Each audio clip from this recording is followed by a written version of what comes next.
My life sort of changed again, another turn for the worse.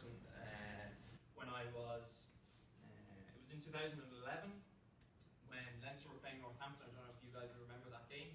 2011 when Leinster, you remember it? Yes. Leinster came back from being 20 points down at half time, and then they ended up winning the Heineken Cup, so it was one of the greatest comebacks ever. Unfortunately, I had a game the next day, so I was there celebrating with the guys, having beers. My suit was completely covered in champagne and beer, but I had a game the next day against the Irish under-20s, which is pretty standard before they go off and play their World Cup. So played that game, and after about 15 minutes, I thought to myself, okay, I actually can't see properly. My bad eye in which I had the accident. Can't really see, so I went to the doctor straight away and said you have a cataract, which is what they said would always happen.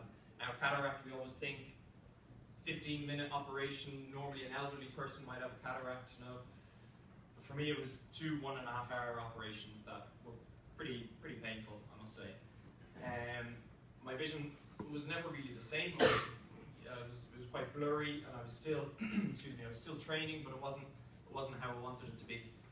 And then one day I was just away with my friends in Galway, and we were just, you know, the usual stuff when you're in Galway. You have a few drinks, you have dinner, you hang around, whatever.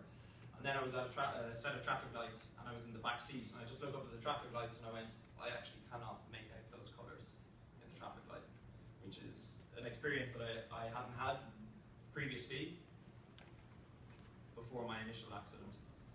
So went straight away to the hospital. Thank God for mummies, because my mummy brought me to the hospital. Okay, back to the eye and ear.